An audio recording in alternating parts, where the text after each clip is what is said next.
celle de savoir pourquoi l'épicentre est venu vers la passe Guinée. Vous avez souligné les cas de Dubreka, de Fourekaria et de Koya, où il y a encore quelques petites poches de résistance. Bon, nous, selon notre analyse, on pense qu'il y a une synergie de facteurs qui ont contribué à cela. Premièrement, vous avez su que le Libéria a fait un très grand progrès dans le contrôle de cette maladie. Ils ont même fait une semaine sans arrêter le cas. Donc, de façon générale, nous, on s'est dit que certainement, il y a des facteurs écologiques qui sont en train d'influencer le contrôle de cette maladie. Parce que les régions correspondantes en Guinée, qui est la zone forestière, n'ont plus de cas. Et que quand vous prenez analyser ce facteur, la Sierra Leone a plus de cas de façon hebdomadaire que la Guinée.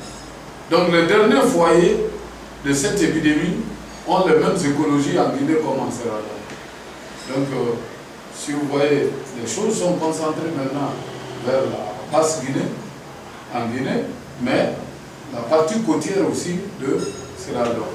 Certainement, il y a un effet des forces naturelles que nous, on n'a pas encore maîtrisé, écologique, je veux parler, qui a contribué à cela. Et en plus, sur le plan technique, il y a eu beaucoup d'investissements et d'efforts qui ont été fournis et au Libéria et en Guinée forestière. Le plus grand nombre de spécialistes, on les a dans cette zone. On a investi dans tout et toutes nos forces étaient déjà lancées dans ces préfectures. Ce qui a lourdement contribué au contrôle de la maladie dans ces coins. La Guinée forestière seule, après le combien de laboratoires maintenant, on en a à Guéguédou, on en a à Massanta, on en a à Zérikouré, on en a à Béla. Donc c'est la seule région qui a un tel nombre de capacités qui ont été investies pour le contrôle de cette maladie. Et tous nos personnels, nos lieutenants, les grands spécialistes ont été déployés et qui a certainement contribué au contrôle de la maladie. Donc, en Basse-Guinée, on ne s'attendait pas que la dernière bataille se serait passée ici. Donc c'est maintenant qu'on est en train de dégarder certaines nos forces là-bas compte tenu de l'évolution favorable en Guinée forestière et au Libéria et pour concentrer nos efforts surtout à Fourekaria, à Koya, Dubreka et Koya. Mais docteur, quand vous parlez de facteurs écologiques, à quoi on doit penser? Puisqu'il nous appartient de bien expliquer, de bien restituer à la population. Mais c'est quoi ce facteur ou ces facteurs écologiques? Au départ, on parlait plutôt de la réticence des populations.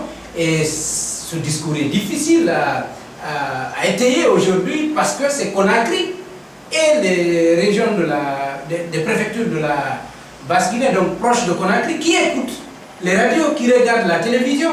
Vous aviez implanté des radios en forêt et ailleurs pour dire que ces populations n'écoutent pas nos messages. Et là, c'est des populations qui écoutent vos messages, c'est là qu'il y a des réticences. Est-ce que parler de facteurs, d'autres facteurs, ce n'est pas juste pour dire, malheureusement, on ne parvient pas, on ne sait pas et on ne parvient pas? Oh, merci pour cette question. C'est vrai, peut-être que je me suis un peu mal exprimé. Je ne veux pas dire que c'est l'écologie qui a été le facteur le plus déterminant.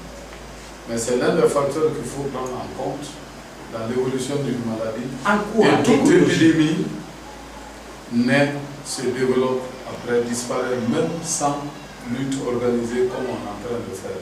Quand on parle de l'écologie, c'est l'environnement qui influence la vie même de la maladie. Si vous voyez, nous on a fait une certaine analyse dans le temps. J'ai fait une sorte d'analyse de l'évolution selon le climat de nos maladies. On se rend compte que pendant la période de janvier, mars, avril et mai, les épidémies de rougeole et de méningite sont très fréquentes compte tenu de la température chaude que nous constatons.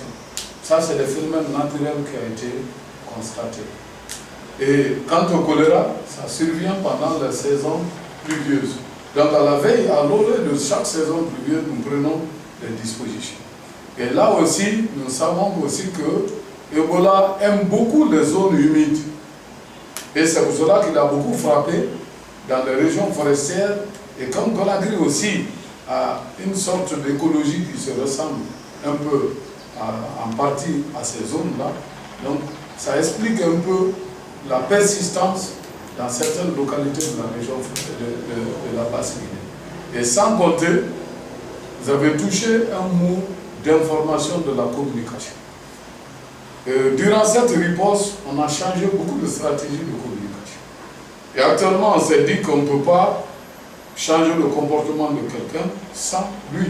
Donc on a voulu faire des communications de proximité, du porte-à-porte dans les villages en Guinée forestière pour mieux communiquer. Parce que dès le début, on s'est rendu compte que la couverture médiatique dans notre pays était très insuffisante. Donc les simples radios et la télévision ne suffisaient pas. Et dans ces derniers temps, on s'est rendu compte que le même phénomène qu'on a identifié en Guinée forestière était aussi en Basse-Guinée. Et que les villages où nous avons la plus grande réticence avaient très peu de couverture radio. Donc ils n'entendaient pas. Ce qui a motivé même aujourd'hui, on est en train d'inaugurer la radio communautaire de Forêt-Caria et Bofa aussi la même chose.